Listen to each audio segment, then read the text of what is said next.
Mesdames et messieurs, bienvenue sur la NSF News. Nous nous retrouvons aujourd'hui pour une enquête exclusive et exceptionnelle sur Sergio Saldana.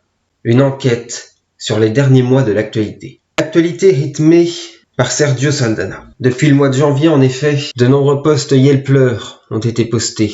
Des dizaines, des centaines.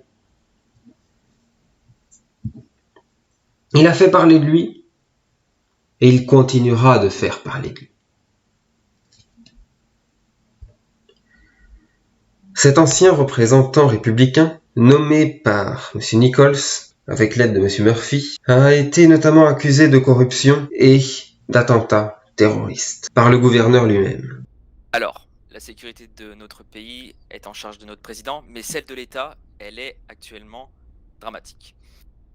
Ça se voit par cet acte immonde qui s'est passé donc dans la municipalité de True North, où il fallait avoir un message fort et faire passer un message fort contre ces criminels-là, et plutôt même, on va même qualifier de terroristes, parce qu'utiliser un C4 pour venir à des fins de meurtre sur une personne est pour moi du terrorisme.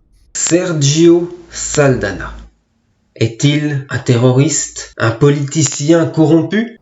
Écoutez, je pense que vous n'êtes pas sans savoir que le parti a pu traverser un moment qui a quand même été assez dur, que ce soit pour notre parti au sein du Tennessee, mais également à l'échelle fédérale pour le parti républicain, puisque on a eu malheureusement cette histoire de l'ancien représentant, ancien membre du parti, Sergio Saldana, qui a été arrêté pour des faits de corruption, meurtre, etc.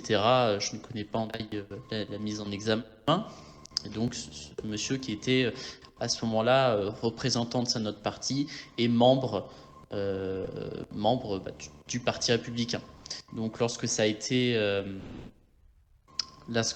publié, effectivement, ça a mis une grosse secousse au sein de notre parti. Ou un latino-américain qui est venu dans le Tennessee pour se lancer dans l'humanitaire, construire un quartier, aider une ville, aider un État, en créant une fondation. Nous allons aujourd'hui retracer sa vie. Sergio Saldana est donc né le 7 mars 1985, d'origine latino-américaine, qui a par la suite décidé de s'installer dans le Tennessee. De 2015 à 2020, il a monté un business de fast-food, les Hell's Tacos. Près de 15 stands étaient accessibles en ville. Par la suite, il a décidé de se lancer dans autre chose, dans une politique de travaux. Il a financé dans un quartier qui était anciennement bidonville. Il a financé la construction de nombreux bâtiments neufs, avec l'eau, l'électricité. De quoi vivre, peut-être pas dans le luxe, mais du moins dans le confort moderne. Il a donc été considéré comme le leader de ce quartier, le grand frère, où il aurait fait chuter drastiquement la criminalité. Sergio Saldana était un religieux catholique.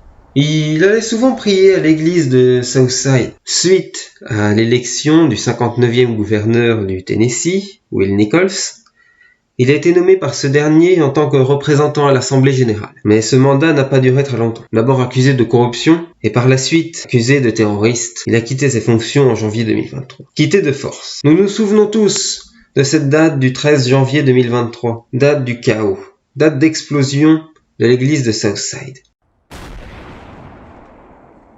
True North, 13 janvier 2023, 21h30. Une déflagration vient mettre fin aux festivités d'un vendredi soir. Une attaque à la bombe, qui sera qualifiée plus tard par le gouvernement d'attaque terroriste, fait un mort, Antonio Sanchez, et un blessé grave, le lieutenant de police Lewis Holtman, 36 ans. Explosion qui aurait été occasionnée par un C4, engendrant une déflagration dans tout le quartier. Le FBI, le BCMPD, tout le monde était sur ses gardes pour retrouver l'auteur de cette attaque qualifiée de terroriste par le gouverneur. Saldana était présent sur les lieux pour encourager la police. Ce dernier a été retrouvé, du moins aurait été retrouvé, mort dans sa voiture, le 17 janvier 2023. En réalité, ce n'était pas lui. Ce n'était pas son corps à l'intérieur de la voiture. Un mandat d'arrêt a été par la suite émis. Près de 75 000 $ à gagner pour celui qui retrouve le criminel le plus recherché du Tennessee, Sergio Saldana. Il a été retrouvé par le BCMPD et son chief, Jarod Ross, le 23 janvier 2023 dans un hangar de Southside. Une fusillade a éclaté. Sergio Saldana a été blessé à l'épaule. Aucun agent de police n'aura été blessé d'après des témoins sur place. Il a été interpellé en même temps que son comparse, son fidèle acolyte, Louis Valera. Il a été par la suite retenu en détention provisoire illégale pendant plus de 45 jours. Son avocat a tenté de faire annuler cette faille dans le dossier. Ce n'était pas sans compter l'intervention de l'intrépide Jarod Ross, actuel under-shérif du DCSO, qui, lorsqu'il a appris ça, a décidé de suspendre toutes les activités de la police de Nashville, organisant des manifestations immenses dans tout le comté. Il a demandé l'arrêt des services de police. Toute une soirée, aucun appel n'a été pris, engendrant de graves problèmes de sécurité. Il est donc détenu à la prison de Riverbend Security. Enfermé dans sa cellule 23 heures sur 24, il a 1 heure pour gambader, se promener dans 5 mètres carrés. 1 heure par jour, 5 mètres carrés. Sergio Saldana a toujours prôné son honnêteté, son innocence. Le jour de son procès, le 19 mai 2023,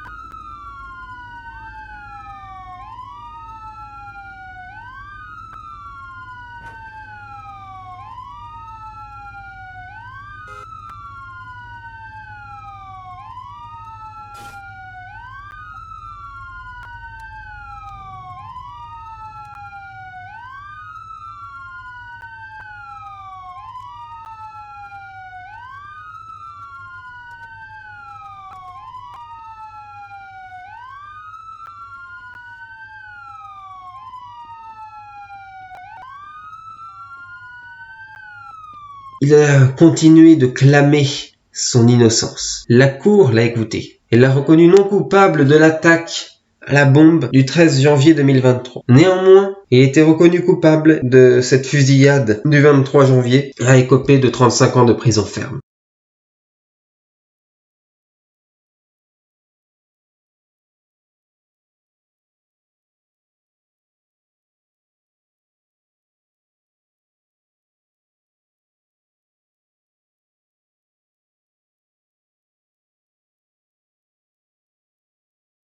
Son avocat a décidé de faire appel. Nous allons voir. Que va-t-il se passer? Saldana va-t-il être libéré? S'il est libéré, que va faire Jarod Ross? Le tuer? Seul l'avenir nous le dira. Nous ne savons pas ce qui se passera. Et ce qui est sûr, c'est que l'actualité avec Saldana est loin d'être terminée. Merci d'avoir suivi cette actualité, cette enquête exclusive et exceptionnelle par la NSF News. À très vite sur la NSF News. Juste la vérité, rien que la vérité.